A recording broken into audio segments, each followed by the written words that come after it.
Hi guys, for today's video, gagawa naman tayo ng isang mango dessert na sigurado magugustuhan ninyo. Napakasarap nito at napakadali lang gawin.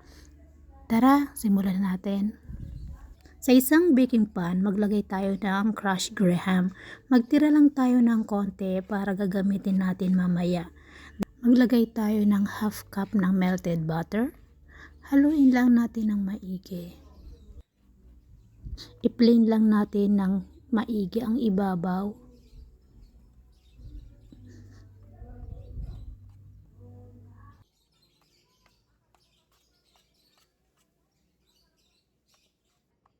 Gamit naman ng malinis na baso, i-compress lang natin ng maigi. Then, ilagay lang natin muna siya sa ref. Sa isang bowl, maglagay tayo ng isang pack ng unflavored white gulaman. And then, 2 can ng evaporada.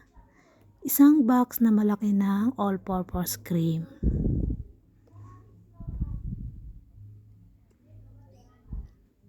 Then, maglalagay din tayo ng mango flavored na condensed milk. Hinati ko lang pala ito para hindi masyadong matamis. Then, haluin natin ng maigi para ma-incorporate yung ating mga ingredients. Isang large na mango. Then, i-slice lang natin ito. Ako ay pahaba ang pag-slice ko. Kayo kung gusto nyo dice, okay lang naman.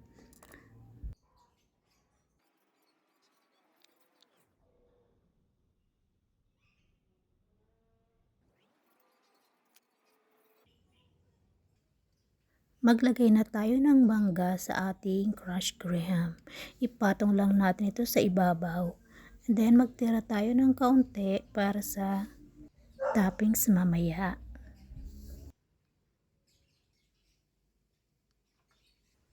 Then isalang na natin sa lutuan yung nagawa nating mixture kanina. Antayin lang natin na kumulo at haluin ito paminsan-minsan.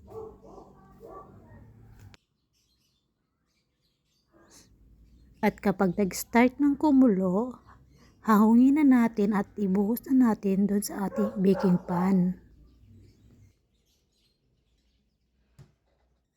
Then ipok lang natin ng toothpick yung mga bubbles na nabuo dito sa ibabaw.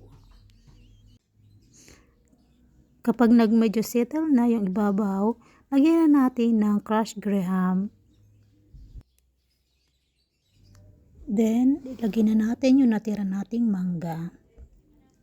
Palalamigin lang natin to ng maigi bago natin ilalagay sa ref. I-refrigerate ito for at least 4 hours o mas maganda ay overnight.